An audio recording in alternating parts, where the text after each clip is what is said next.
Hi, Ashley and Tanya. I just wanted to explain my concern and my approach regarding the HR budget question in the assessment as per our various emails over the last 2 or 3 weeks or so. So if we start with the module outline, the fundamental issue addressed in that particular question as designed, and the design hasn't changed over the last, 2 or 3 odd years. And by the way, I'm quite open to the thing changes. I know I developed this at the time, but I'm fully conscious that things can change. The issue is the essence of the assessment hasn't changed for the last 3 years, and Tanya, your version includes the Excel issues, but the essence of the assignment does not change. It's clear from the assignment that we're looking at completion of a basic HR department budget, the budget being that budget that the HR vice president, general manager, director, whatever the title is, has a line manager responsibility for. And that is what we're teaching the HR students, okay? As mentioned before, the approach that I'm following, and I'll get to that again, is aligned with the textbook, and it's also aligned with practice in business. I've been in business for more than 25 years. I've got financial training. I spent years reviewing budgets and managing budgets at the highest level, including just about 6 years as a director, managing director, CEO of a subsidiary of Shell. So I think I know what I'm talking about. So this is the learning outcome addressed in the budget as to emphasize the essence of it hasn't changed over the last 3 years. And Tanya, your interpretation is different to that. Perhaps if you had looked at the past model answers and you saw that departed from your way of looking at it, you could have checked in with me or any of the other educators as to why there's that difference, because the difference is about a fundamental principle of budgeting, where in your particular budget approach, the implication is that the HR director, general manager, whatever the title is, has line manager responsibility for the staff of other departments, because the salary is carried in the HR departmental budget in your version, which is simply not correct. So that is the focus of the assessment. And then I'll just go down to the question.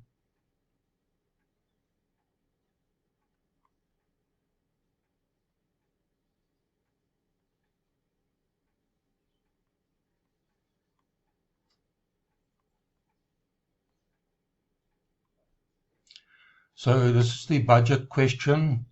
As mentioned in my emails and earlier in this recording, the essence of it hasn't changed for the last 3 years.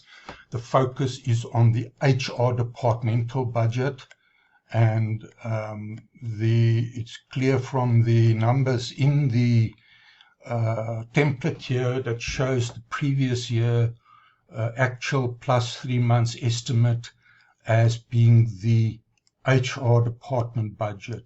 It is not an overall business budget. It is the HR departmental budget that we're looking at. And to emphasize, the HR director, vice president, general manager, whatever the title is, the person with line manager responsibility for the HR department has a line manager responsibility for, in this case, the 12 people of which the 7.2 million is the cost to company for those 12 people. And if you look at the numbers and you divide 7.2 million by the 12 people, that gives you a much more realistic value than the 60,000 per annum cost to company based on, Tanya, your calculations. It's simply not correct. So the HR line manager is responsible for those staff, those 12 staff members, which then reduces to 11 for the next year, plus all the other budget elements in the HR department. Okay.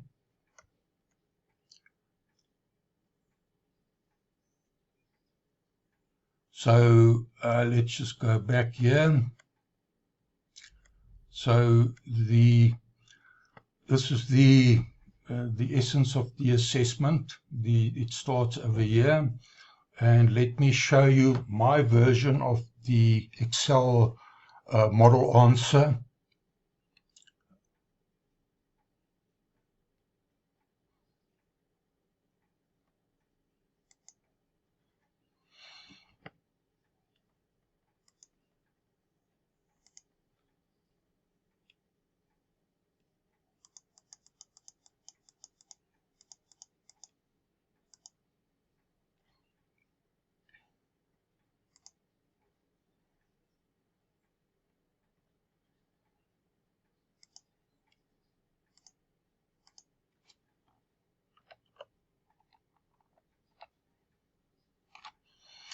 Okay, hopefully you can see that.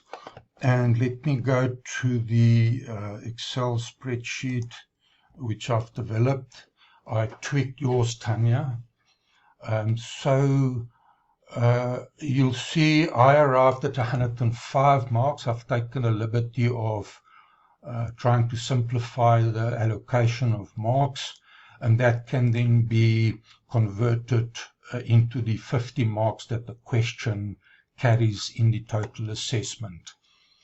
So the HR department's budget, I'm emphasizing that it's the HR department's budget. The actual for 2022 is 7.2 million, and it should be clear from the assessment that that is for the 12 people, staff members in the HR department. Okay, and then here are the adjustments. Okay, per the question. And just go through the question. Total number of employees in the company at 31 December is 855, which includes HR staff.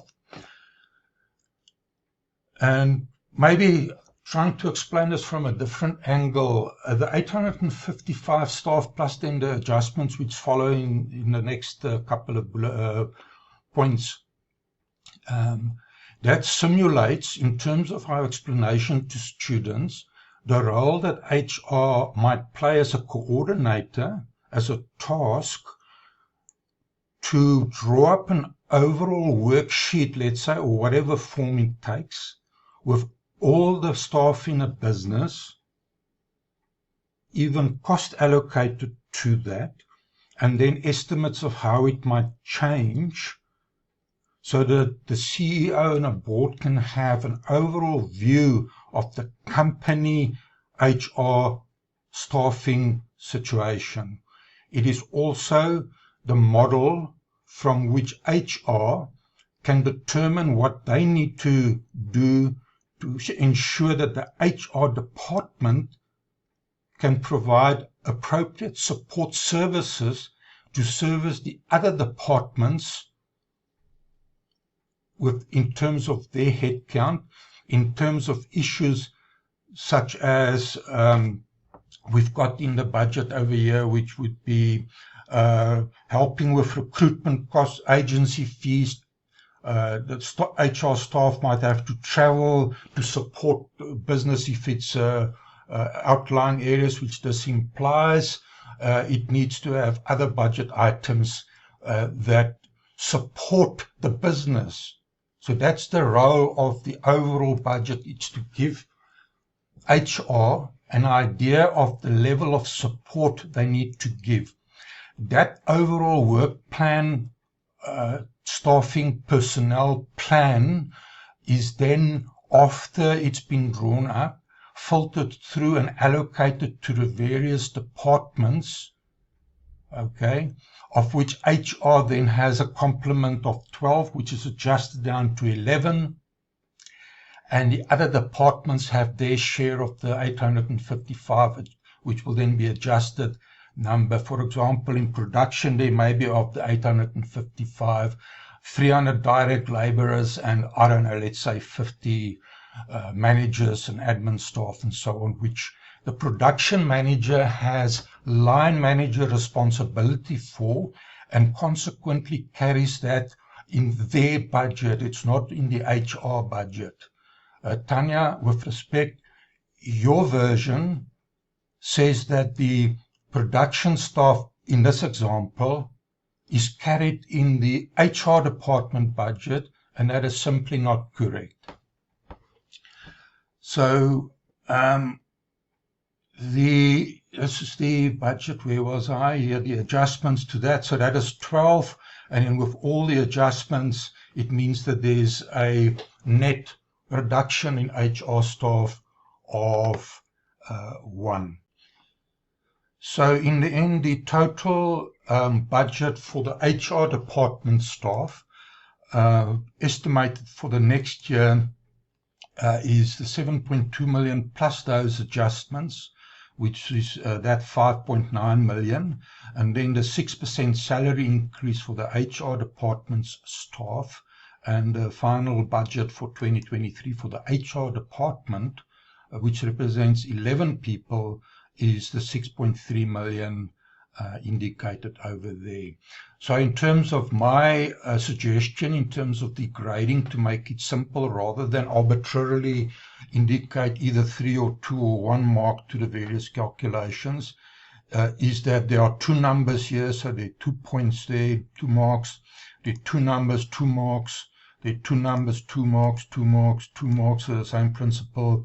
There's 1 number here, 1 mark, 1 mark, and there are 2 numbers here at this line and 2 marks there. The same for formulas. There's a formula over there, but there's not a formula over there. So this formula, there are 2 formulas there. There's that one, and that gives you 2.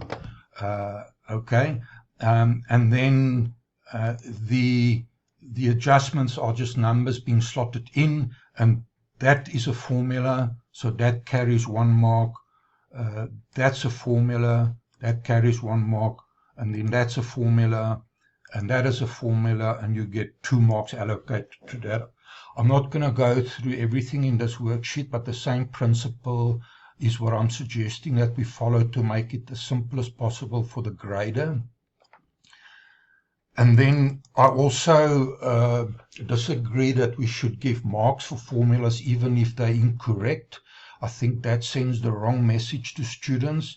So my suggestion is not to grade the full marks for correct value, minus 1 mark for incorrect value, which I interpreted if there are 2 values and one is incorrect, 2 ticks reduced to 1. There is not negative marking rather. So that's the interpretation there. And I'm saying here, I'm suggesting full marks for making use of formulas provided that the answer is correct. So that is just my suggestion as something that will be more, I think, appropriate in terms of the message sent to students.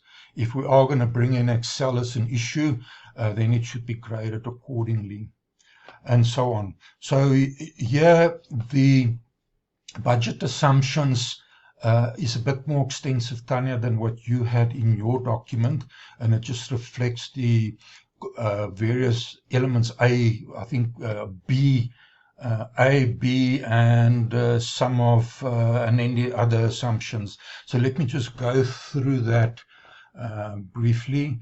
So the total company number of staff is 855 in accordance to the question.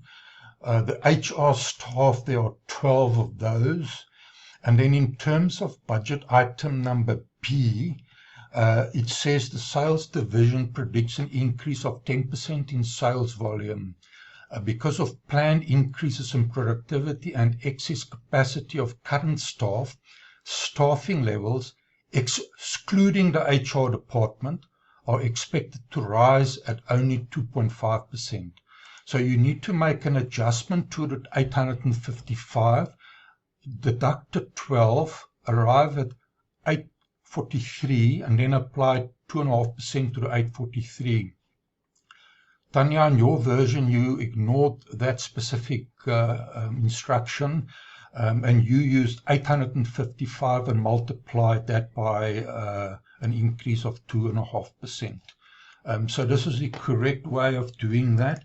There's 843 there, 2.5%, and the overall increase is 843 to 864, and then you add the revised HR number to that, which comes from over there. It's a formula, and you add that back. So the total company complement is now 875 people, and as mentioned earlier, that number is a proxy for that main big task of doing a total analysis of the complete HR staffing complement for the whole business, which is intended to be an overall planning framework, including for HR, to indicate how many staff members there are and how they must design their support infrastructure in the HR department to support that.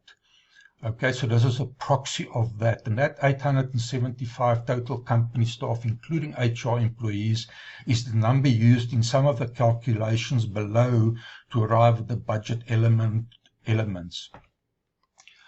And then I applied essentially the various questions, the same as what you did, Tanya. Our difference is basically just the the staffing issue and the numbers of staff and so on. So that, and I emphasize that as a fundamental departure from the principles. Actually, Tanya, I cannot in good conscience equate 7.2 million as the staff cost for 800 and something employees. It is simply not correct. It is simply not something that is an issue in the HR departmental budget. I have to implement this version and explain this version to the students. Again, it is aligned with the HR divisional manager, director, vice president, has line manager responsibility for 12 minus 1, 11 people. The person simply does not have line manager responsibility for the rest of the staff in the company, Tanya, which your budget approach implies. Okay, and again, the approach that I'm following here is aligned with the textbook, and in my view, it's aligned to what is practiced out there in the real world. So I don't think really it's necessary to go into all the other details here, because as I mentioned, Tanya, the calculations are essentially the same. As mentioned in a prior email, your percentage increase and decrease was incorrectly calculated. This reflects the correct calculation. And then the mark allocation, I suggest that. And then again, I'm saying 2 marks for formulas included in column H, provided the answer is correct. And that then is the HR budget for the HR department. It's not the full company HR complement that is included in the HR departmental budget. So that's the key sticking point here. And what else is there that I can add to this?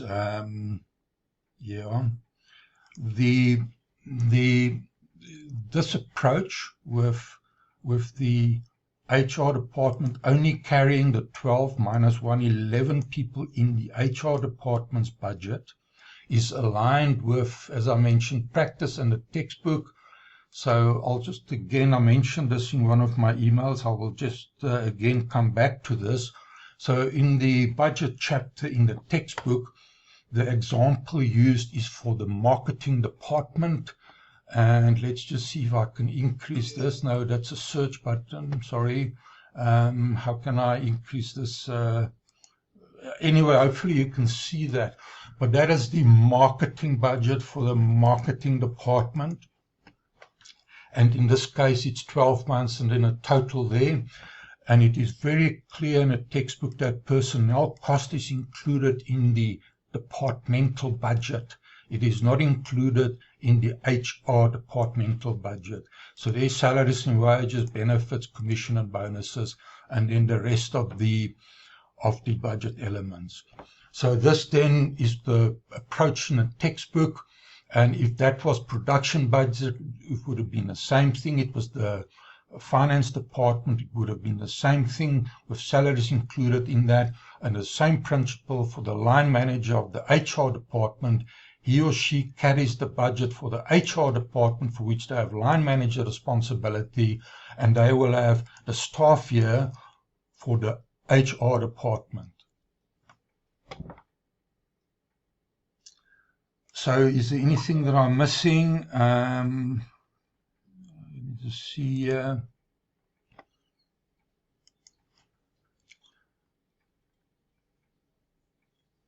There was nothing else. As I mentioned, I tried to simplify the allocation of marks. It adds up to 105. Tanya, you can check my numbers. If anything perhaps doesn't make sense. Yeah, so this is the approach that I believe is the correct one. This is the approach that I follow. Ashley, Tanya, I can't follow Tanya's approach. If we need to escalate this, we must escalate it. I will use, this is the framework to then develop my own asynchronous activities. If, Tanya, you don't change yours accordingly, I will use your trial balance ones. I think that's fine. But I can't use your asynchronous activity in its current form because that does not reflect what is in here. The other thing that I mentioned, I don't know whether you read the email, but in terms of the asynchronous activity and the simulation for the students, I recommend that be the same type of calculations as in when they need to do this, including, for example, the budget increase for these line items where they carry 2 increases. There's a formula to illustrate the 2 increases, the plus 2.5%, and then once you've got that figure, you add another 7.5% for the inflation. Both of those must be included, which I've reflected over here. In your original one, you only had, I think, the 7.5%. And this is then the correct way of doing that. And that should also be reflected in the asynchronous activity. Otherwise, students will do the asynchronous activity as it is currently, and then they will be faced with this challenge. And the challenge will be, as I mentioned about the Excel, which now apparently is fait accompli, we can't change that, that some students will struggle with basic formulas. And in the asynchronous activity, which I've done in the past on my own way, students need to simulate it based on the reality of the assessment they're going to be facing. So, yeah, that's, I think, everything. Let me just pause for a moment. The other thing I just wanted to point out, it is small, maybe immaterial, but I think it's just easier for students to display that and be easier for the grade at the end of the day. What I did is, I can't remember which items, but 2 or 3 of these items were interspersed somewhere over here, and I just brought them up to be on top. So all of those first, 9 elements were adjusted in some other way rather than just 2.5% and 7.5%. So all of these items from here downwards are adjusted according to the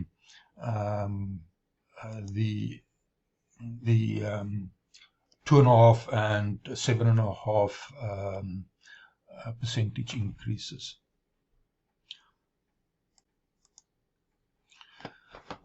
So I hope this is helpful. This is the profile that I'm going to be working from in teaching my students. Again, to summarize, that is in line with what happens in practice. And this is aligned with what the budgeting chapter in a textbook illustrates. Again, I hope this is helpful in explaining my concern and my approach.